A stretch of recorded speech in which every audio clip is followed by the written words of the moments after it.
All right, good.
Is it on? Good. Okay.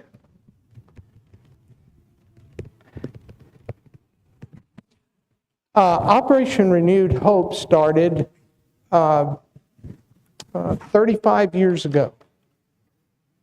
I've been with the ministry for 35 years. We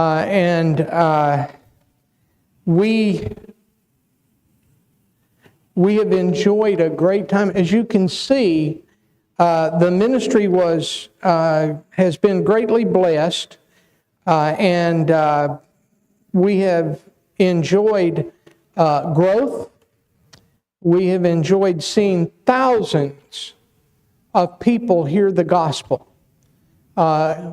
With the trips that I have taken right now in my life, I'm almost at 100,000 people having heard the gospel of Christ. That would be your local area right here, 100,000 people. If you spoke with every person in your community and gave them a presentation of the gospel, I know New York's big, so 100,000 is pretty small.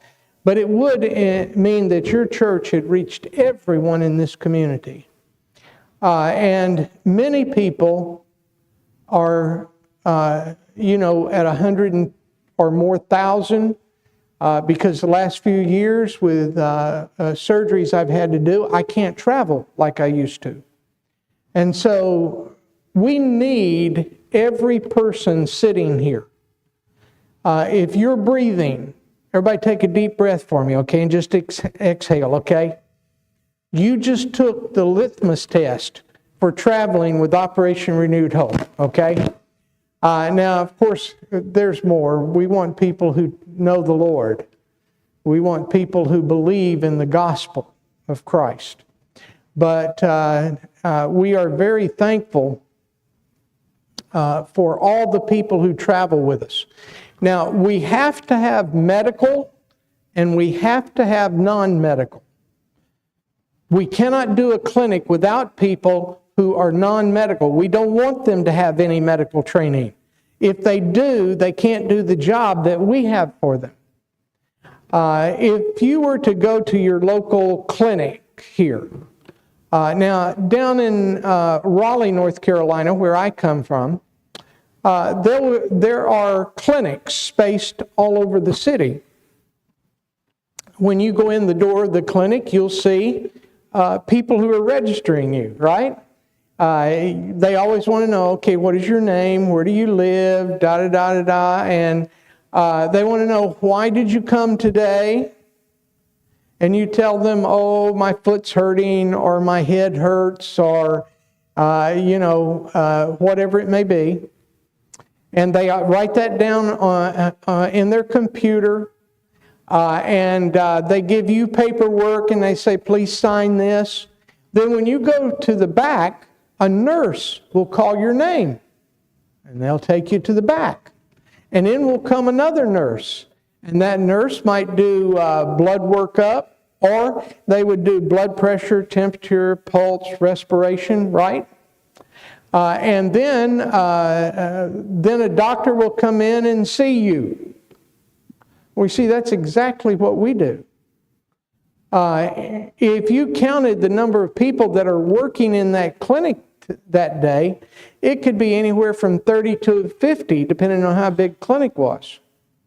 Now, a clinic here in New York City on a good day, they might see 120 people.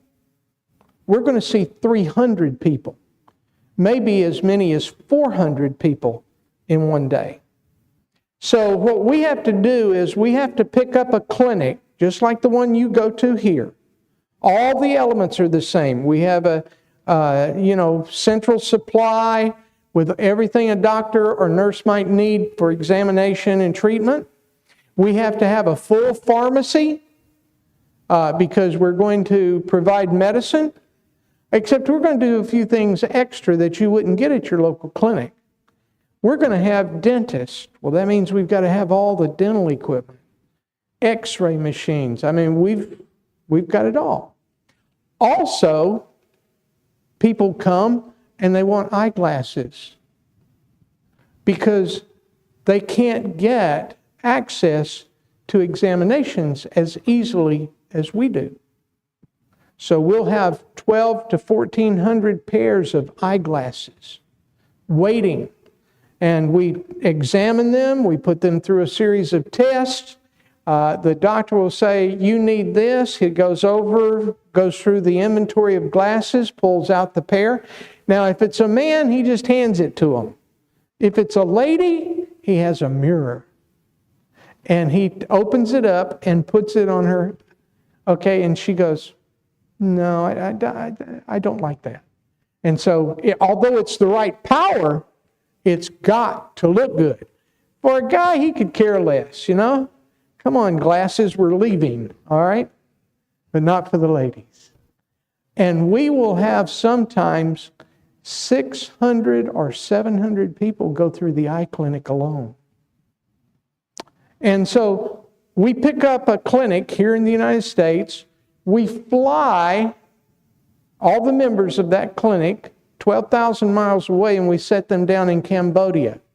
Or, as we're going to do at the end of this year, in November, all the way to the country of Laos, which is right above Cambodia. It's a closed country. Missionaries are not allowed there. Nationals pastor all the churches.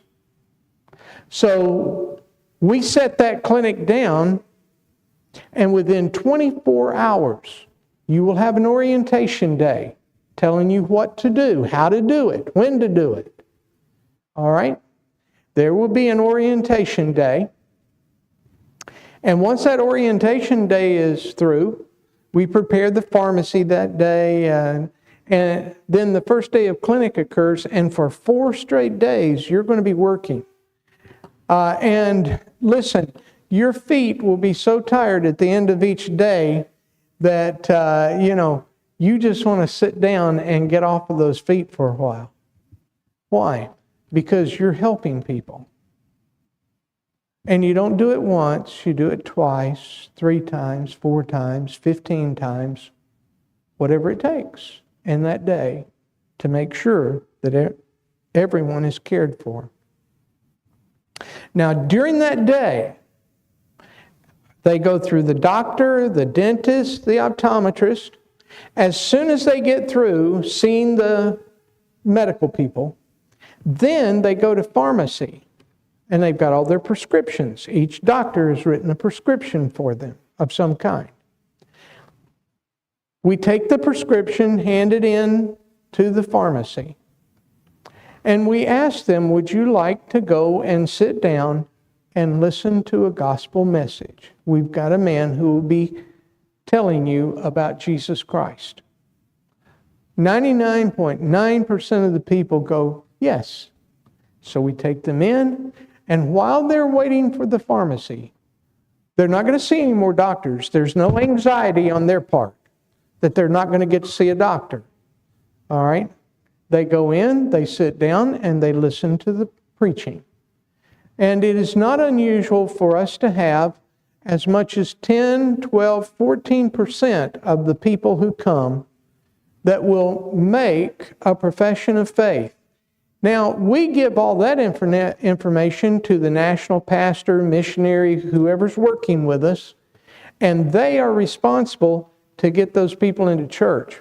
We just finished a clinic in Bolivia, and the first clinic we did there, the clinic was held in a rented building. And the missionary said, now on Sunday, we finished on Friday, and they were announcing to everybody, on Sunday the church will be open. They're talking about the building where the clinic is, because they've rented it. If you come, we will be here. The Sunday after the clinic was over, immediately afterwards, they had 163 people standing in line to get into the church. Why? Because those people really believe.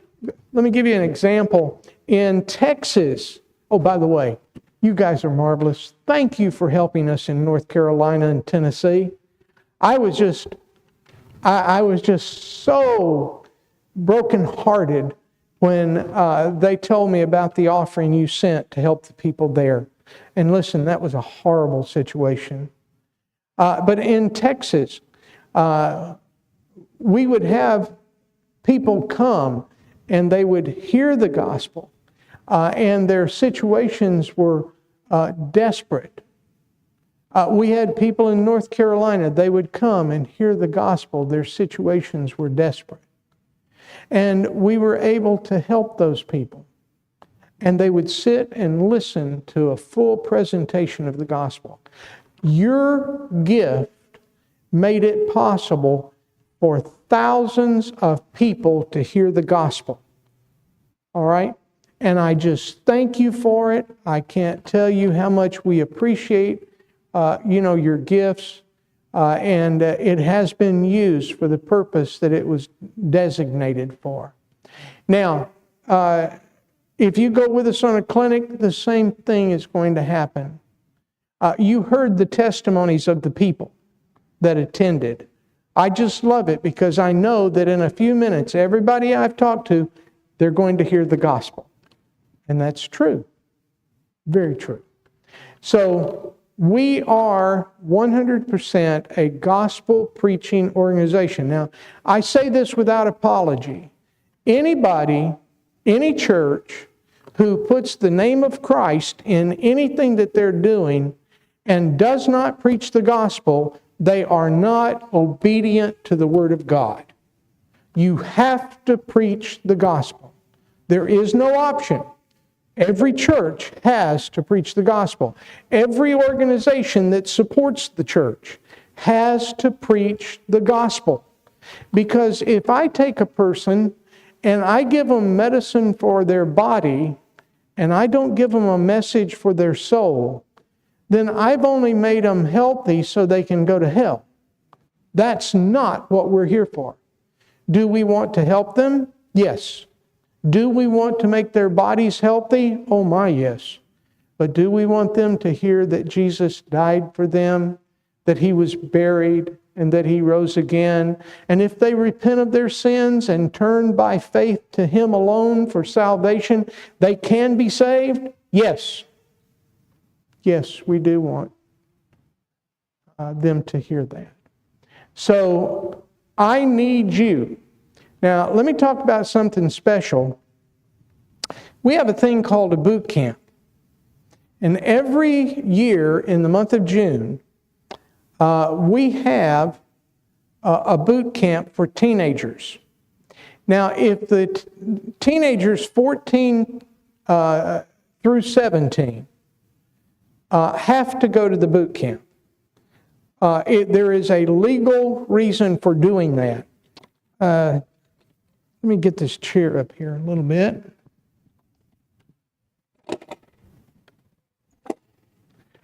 My legs get a little bit tired. Can everybody see me and hear me okay? Sorry about this, just part of life. I'm over 14. It is a prerequisite that they go on a boot camp.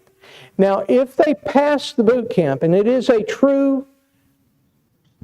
Yeah, that'd be good. Great, thank you. By the way, you can turn to Psalm 41, okay, in your Bibles. It is a true boot camp. They arrive at the boot camp and they do not go back inside for 1 week. They live outside. They sleep outside, they eat outside, they prepare their food outside, and they work outside because we want them to learn that the United States is a bubble world, okay? Around the world, the predominant number or the most people live in an outside atmosphere. And we as Americans, believe me, we're pampered, to say the least, okay? When was the last time you went out to the back of your house where the fire was and cooked over a fire? Anybody done that in the last 2 weeks? No, you know what they'd do in the United States? They'd put you in jail, wouldn't they? Unless you got a grill, okay? And that grill better meet standards. I mean, they're thinking about taking away our oven, our stoves out of our houses because they've got fire in them. Wow, what a thought. The rest of the world, they cook by fire all the time. We want them to respect those people, and here's why. They're smarter than we are. You see, when we get to the United States, everything is done for us, and we lose the ability to do for ourselves. So if we're the only people that can sit and cry because we don't have electricity. Oh, the electricity's gone off. Oh, I was so wanting to see that program, and I won't get to see it now. And we will sit and cry. I have had people in the United States, when we're doing disaster relief, they will cry because there's no ice. Do you realize that most of the world doesn't even know what ice is? They've seen it. They don't use it. They drink water out of a tap. It's water that's the temperature of the day. We wouldn't, you got to be kidding. No ice water? Where's the ice water? Okay? And you say, do you have a Diet Coke? They don't even have a Coke, let alone diet. So we want those young people to really appreciate. By the way, if you're an adult and you want to really have a challenge in life, come to the boot camp. We'll put you through it. I guarantee. We have adults who come. They do a good job for the most part. Kids always do better, but the adults, they get with it after a while. You take away too much from them, and I've had them go, well, the kids are doing well. I think I'm going to go to the hotel tonight. And I say, fine. And I sleep out with the kids. Okay? And we want them to learn to eat over an open fire. My wife does all of the Dutch oven cooking. Everything's cooked over an open fire. She makes biscuits. She makes cornbread. She makes peach cobbler. She makes cherry pie. And those kids, they eat until they can't stand it. You know how picky kids are? You get them in the house and they go, well, I don't think I want that. And so they make you go to the kitchen and fix something else. Or either they go, well, I'm not going to eat. And what are you going to do? Force it down them? No. You let a kid work all day long, sleeping out. We get them up at 5:30 in the morning. They work until 10 o'clock at night. And I'm telling you, they work. Why? We want them to learn to respect. They'll eat anything you put before them. Do you know that? They will. They're so hungry, they'll eat it and think about what it was later. And when they get through and they pass it, they get their dog tags. And the dog tag means nothing. It's just a piece of metal with beads around it. Metal beads. A necklace. And it has their name on it. And when they finish the boot camp. And we have the presentation ceremony. And I hold up the dog tag. And I say, this represents a dog tag. Now, in the United States military, everyone is required to have a dog tag. There's two reasons. It's not to get on base. As a matter of fact, you're given a plastic card to get on base. You just show your plastic card. It's in your billfold. It could be on the dash of your car. They never say, can I see your dog tags? Unless there's some kind of special inspection. Okay? But those dog tags have two things. Your blood type, your name with your rank and all of that, everything on there. Those dog tags are used in two situations. Number one, you need blood to save your life. Think about that for a minute. There are those of you sitting here today who need the blood. because you've never trusted Jesus Christ. And you need the blood of Christ. Because only through His blood can we be redeemed. Can we be made whole again. Isn't that interesting? The second thing is, we point out to them that this dog tag is only used basically when you know nothing about it. Because you're a casualty, and they take that from your neck, and they hold on to it to determine missing in our people who are a casualty of war. Means they've probably died. And we ask the kids, we say, are you willing to have the blood of Christ wash you completely if you've never done it? Maybe you've come through this clinic or this boot camp, and for the first time in your life, you've really recognized that you need Jesus to save you. And the second thing is, if you're already saved, are you willing to take this dog tag and say, I die to self, but I live to Christ? And I tell you what, I've watched them come. I'll call their name, and I'll hold it before them, and I'll say, are you willing to take the dog tag? They'll reach and grab that dog tag, and they will cry. Yeah, kids. They will cry when they take that dog tag out of my hands. Because for the first time in their life, somebody expected something out of them that was far greater than they could ever imagine being. And it had everything to do with that wonderful person called Jesus Christ. Then they can travel with us any place in the world. And they do. We just finished a clinic and it was full of kids. Why? They passed the boot camp. And we do not make it easy. There's a whole bunch that we do. I don't have time to tell you all the things because, man, it's already 10 to 12. Let me just, in Psalm 41, I want you to look at this. Let's read it. Verse 1. Blessed is he that considereth the poor. That means to look at them, recognize their condition. You know, when we look at the poor, we go like that. We shake our head. Well, they don't care about life. Da, da, da. You don't know what those people have gone through. And when you do understand what they've gone through and considered it, listen to what he says. The Lord will deliver him, the one considering, in time of trouble. You want God to go with you in trouble? You take care of the poor.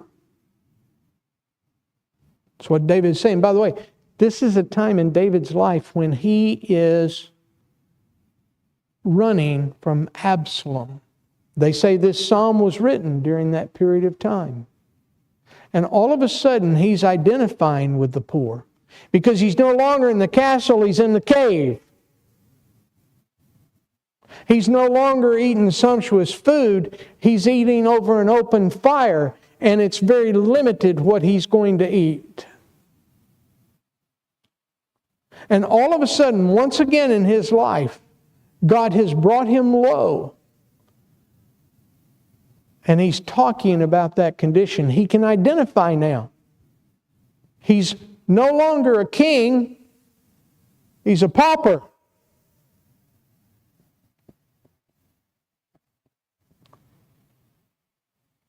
The Lord will preserve him and keep him alive. You know, if you want God to walk with you through life and preserve your life, you take care of the poor. God never forgets a person who takes care of the poor. And he shall be blessed upon the earth. Well, the first verse says he's going to be blessed. That's the condition. Anybody who takes care of the poor, God's going to bless them. And he shall be blessed upon the earth, and thou wilt not deliver him unto the will of his enemies. Have you ever been afraid of famine? Lord, if you don't take care of me this week, I can't pay the bills. Lord, if you don't take care of me this week, they're going to come and take my possessions. Lord, if you don't take care of me this week, I'm working as hard as I can work. The money is not enough. Please, Lord, take care of me. He's going to keep you. He's going to deliver you. He's going to release you. The greatest place to be is serving the people that Jesus died for. Because in so doing, he says, well, I've got to take care of this one.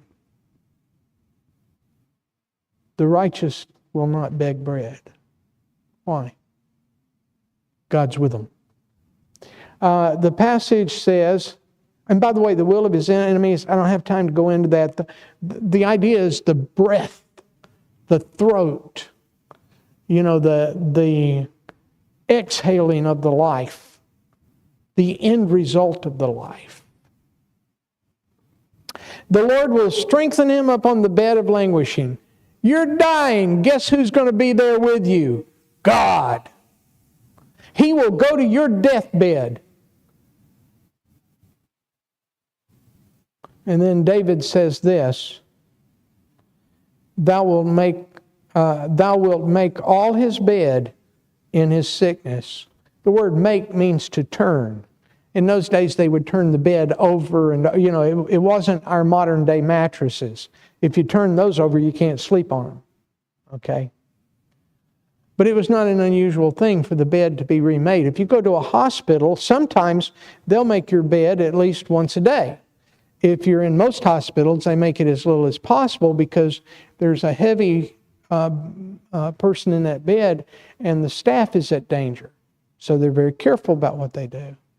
Here, God says, I'll turn you over, don't worry.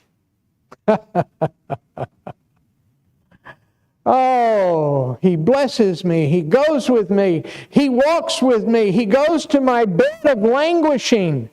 I'm at the point of death. He will bring me back if it is his will.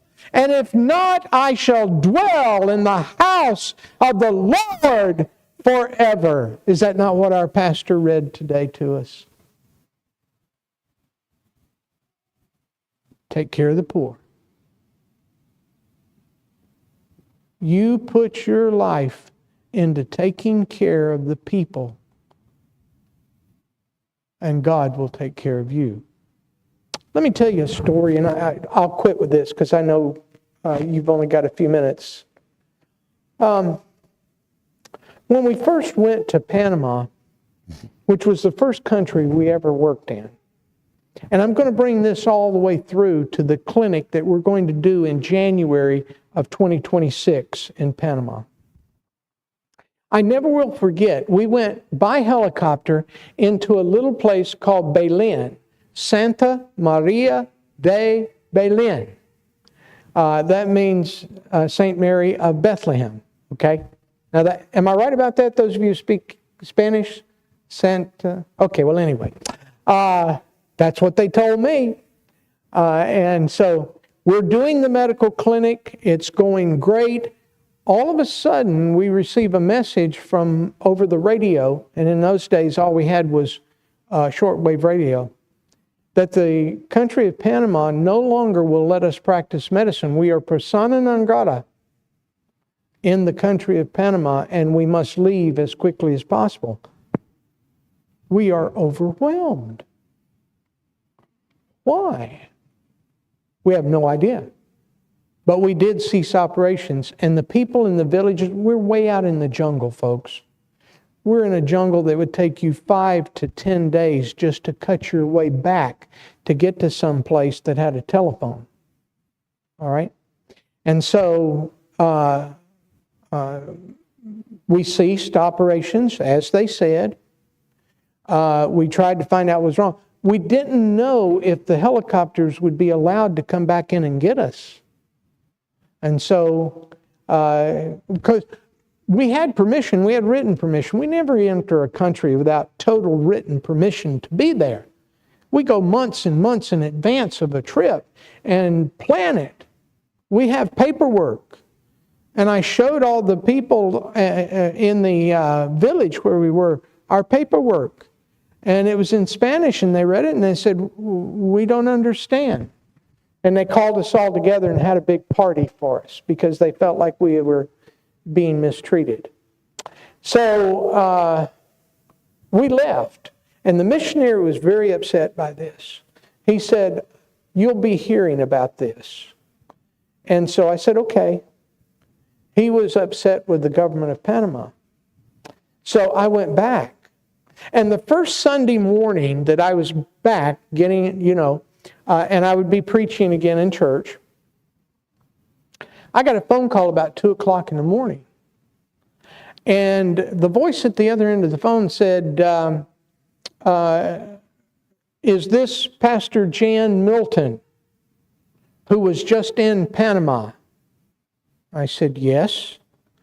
She said, would you please hold? And I said, yes.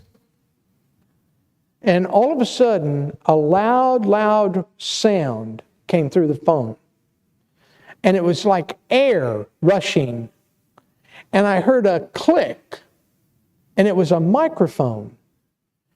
And over the phone, they had patched me through to an airplane.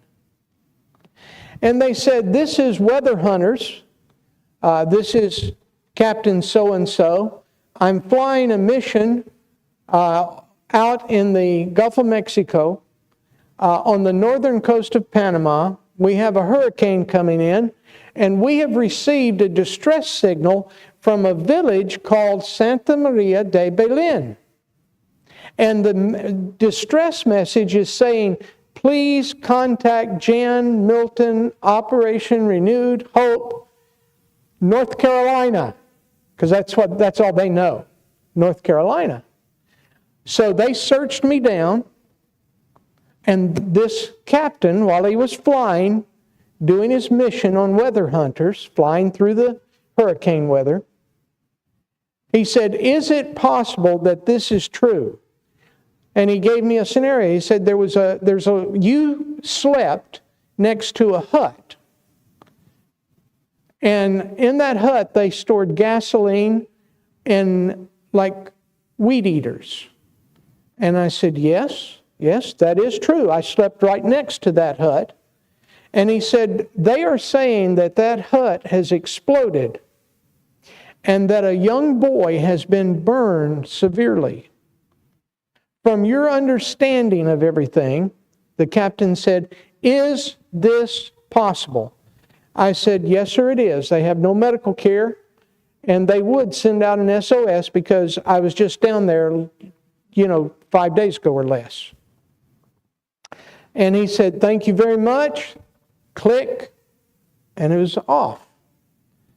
And so, I thought, well, this is unusual. So then about 4 o'clock in the morning, the phone rings. And the person says, is this Jan Milton? Can you please hold? I said, yes. And they said, please hold for the commanding officer of Clayton Air Force, or of Clayton Military Base. And I said, okay. And over the phone came the commanding officer of Fort Clayton. And he said the very same thing that the captain said. He said, now to your knowledge, he said, I'm about to put 2 Black Hawk helicopters in the air. We know where this village is. We're about to put 2 helicopters in the air to go and get that little boy. He said, do you say this is a go? And I said, yes, sir. They went out and got that little guy. They saved his life. Well, the missionary, he was upset about us being stopped. But nonetheless, that little boy's life was saved because of it. Many people received Christ the 2 days we were able to work. So the missionary called me and said, look, I've talked with these people, and they are very remorseful about what they have done. They said they have acted rashly, and I said, well, let's do this. Have them pick 3 representatives, the ones in particular that shut us down, and fly them to the United States, to my church. And we will take care of all costs. So they went to the government, and the government said that would be fine. So we bought their airfare, flew them into Fayetteville, North Carolina. Well, Fayetteville, North Carolina is home to the 82nd Airborne. There's 300,000 dependents, military and military dependents, just in that one area. And they have a very active Panamanian club. So these guys were coming in, and we took them to Washington. We met all of the senators that we work with. We met all of the military people that we work with, so on and so forth. And they were just floored. And so they came back, and it was the night before they were leaving. And I never will forget, the Panamanian Club said, hey, we'd like to come and greet these dignitaries from our country. We said, that would be great. Little did I know what was going to happen, okay? They were having the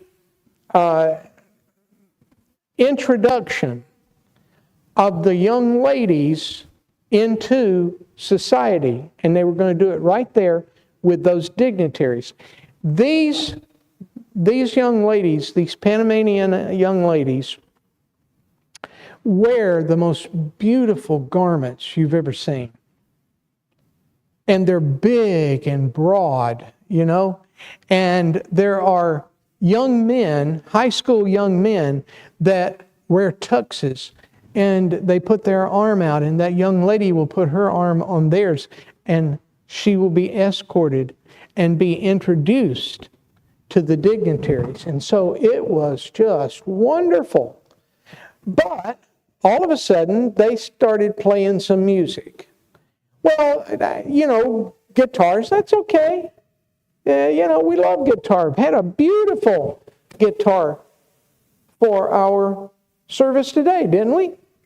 So I'm not thinking anything, but then all of a sudden, one of the guys who's there as a dignitary, he really gets involved, and he jumps up and he starts clapping his hands over his head, and he starts stomping his feet.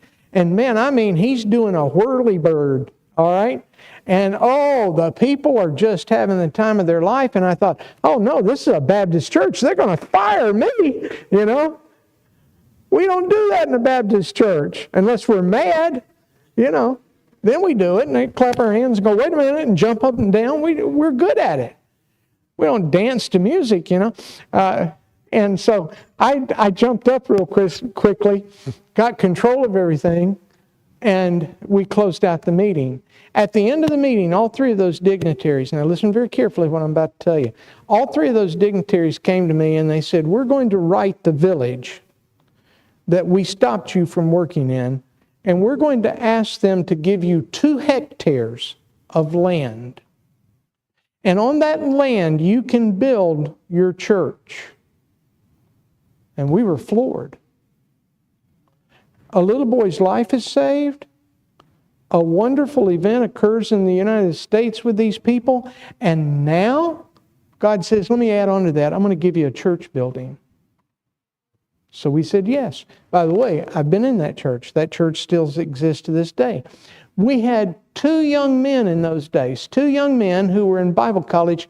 They came out and they pastored. One of them pastored the church in Berlin, and the other one went out as an evangelist, trying to reach further into that jungle. You see, the first time I ever flew over that jungle in a helicopter, surveying it, I said, Lord, I promise you that if you will give me this jungle, I will not leave it until we have brought the gospel throughout this jungle.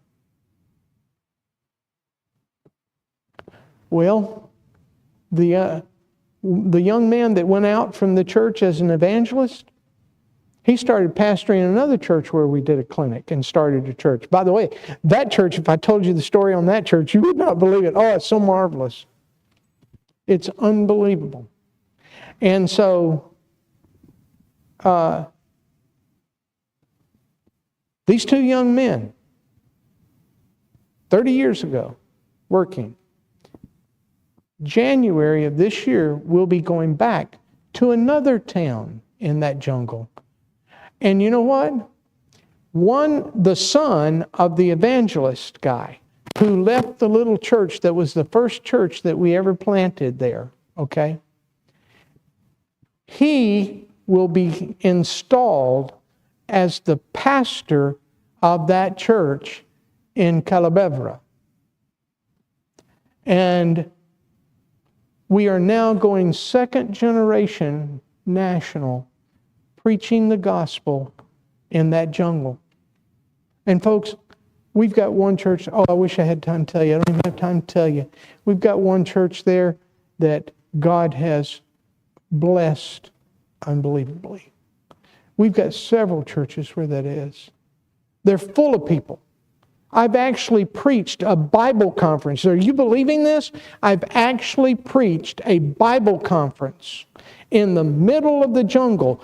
People coming from all over that jungle to one church, and they fill any building you can fill. They sit on the outside, they sleep on the outside, they eat on the outside. They'll stay there a week or more, just listening every night to what God is doing. If I get a chance and I get to preach again, Thomas, this is not an advertisement. I'm just saying. I want to tell you about a young man in one of those churches. You're not going to believe it. You just sit here and go, oh, wow, does God think things out? Here we were doing a clinic in a little town called Santa Maria de Berlin. We're told we can't operate. Oh, dear God, why? Please, we came to see these people saved and to help them, and we don't know why, and we go home so discouraged in many ways. And all of a sudden, we hear that a little boy gets his life given back to him. And I hope the people in Berlin were happy, because when those helicopters landed, it would take off the roofs, okay? I got news for you. None of those thatched roofs would have been on there. Those Blackhawks, they kick up a wind. And then we find out that we're going to be able to have land in a church building. Then we find out that we're going to have two young men come, and they're going to evangelize that jungle for us. And now we're headed back in 2026, 35 years later, 33 years later, and we're going to do a medical clinic for the son of those evangelists and pastors. Now, you just can't beat that, can you? I tell you what, God can go far beyond what we ever think or hope. Oh, I encourage you so strongly. Your pastor's been telling me about some of the things you're doing. Please don't stop. Don't let the day of little things take away from you the day of great things. Do you know what I mean? Just because it's not great today doesn't mean that it won't be great tomorrow, because God says, here, let me bless that. And oh, by the way, let me bless you. God always blesses those that consider the poor. I need you to help me on these medical teams. I really do. I need you to travel. Pastor, I went just a little bit over. I apologize.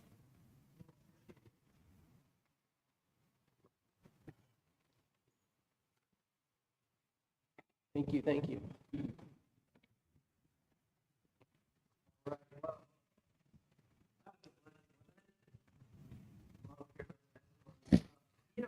Thinking about a verse it reminded me of.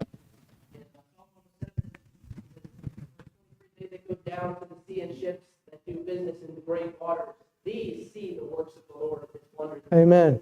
Key words there. They that go, they see the wonder. That's right. Once you sit